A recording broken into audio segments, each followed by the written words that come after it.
দর্শক, ঢাকা পোস্টের সঙ্গে দেখানোর চেষ্টা করছি উত্তরায় যে মর্মান্তিক বিমান দুর্ঘটনা, যে প্রশিক্ষণ বিমানটি ধস হয়েছে সেটির এক এক করে অ্যাম্বুলেন্সে করে মরদেহগুলো কিন্তু বের করা হচ্ছে। আহত যারা রয়েছেন তাদেরকেও নিয়ে আসা হচ্ছে। অসংখ্য হতাহতের ঘটনা ঘটেছে, কেননা তখন মাইলস্টোন যে স্কুল অ্যান্ড কলেজটি রয়েছে সেখানে ক্লাস চলছিল। আপনাদের দেখানোর চেষ্টা করছি আসলে অ্যাম্বুলেন্সে করে কিন্তু হতাহতদের বের করা হচ্ছে এক এক করে। আসলে অসংখ্য হতাহতের আশঙ্কা কিন্তু করা হচ্ছে এই ঘটনা থেকে। দর্শক, ভেতরে কিন্তু বাংলাদেশ নৌবাহিনী, সেনাবাহিনী, fire service, Bangladesh civil defence সহ অসংখ্য উদ্ধারকারী দল কিন্তু যোগ দিয়েছেন এবং উদ্ধার কাজে তৎপর রয়েছেন। অসংখ্য অভিভাবক রয়েছেন যারা স্বজন হারিয়েছেন, যাদের সন্তান হারিয়েছেন, এবং তাদের আহাজারিতে কিন্তু আসলে ভারী হয়ে উঠেছে এই মুহূর্তে উত্তরার আকাশ বাতাস। দর্শক, দেখছেন যে আসলে এক এক করে কিন্তু তাদের বের করে নিয়ে আসা হচ্ছে।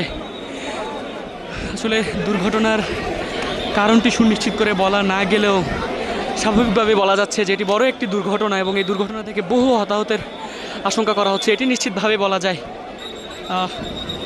দর্শক, দেখছেন আসলে একটু আগেই সারি সারি অ্যাম্বুলেন্স বের করা হয়েছে। ভেতরে যারা হতাহতের শিকার হয়েছেন তাদেরকে বের করা হয়েছে। আশেপাশের যেসব হাসপাতালগুলো রয়েছে সেসব হাসপাতালে চিকিৎসার জন্য নেওয়া হচ্ছে। আরও একটি অ্যাম্বুলেন্স কিন্তু বের করা হচ্ছে।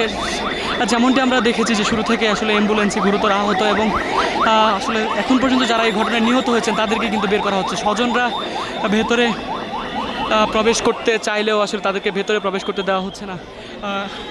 সেনা সদস্যরাও কিন্তু আসলে উদ্ধার কার্যক্রমে গিয়ে আহত হয়েছেন। অসংখ্য সেনা সদস্য আহত হয়েছেন। যেমনটি দেখা যাচ্ছে যে সেনা সদস্যরাও কিন্তু আসলে গুরুতর আহত হয়ে তারা বের হয়ে আসছেন।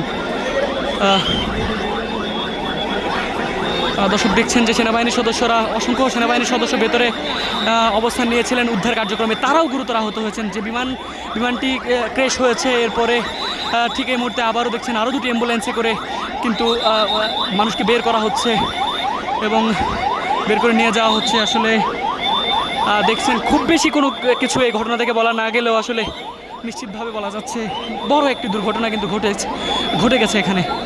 সেনা সদস্যরাও আহত হয়েছেন উদ্ধার কাজে গিয়ে, এবং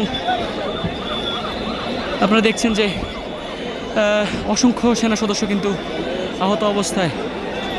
এবং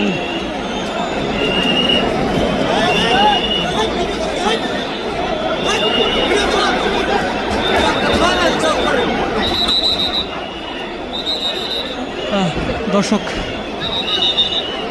অসংখ্য অ্যাম্বুলেন্স ভেতরে প্রবেশ করেছে, এক এক করে আহতদের বের করা হচ্ছে। ঠিক এই মুহূর্তে দেখতে পাচ্ছেন সেনাবাহিনীর সদস্যরাও গুরুতর আহত হয়েছেন। ভেতরে যারা উদ্ধার কাজে অংশ নিয়েছিলেন তারা এই মুহূর্তে দেখতে পাচ্ছেন আপনারা যে স্বজন যারা সুস্থ রয়েছেন তাদেরকে হাতে হাত ধরে কিন্তু নিয়ে আসছেন।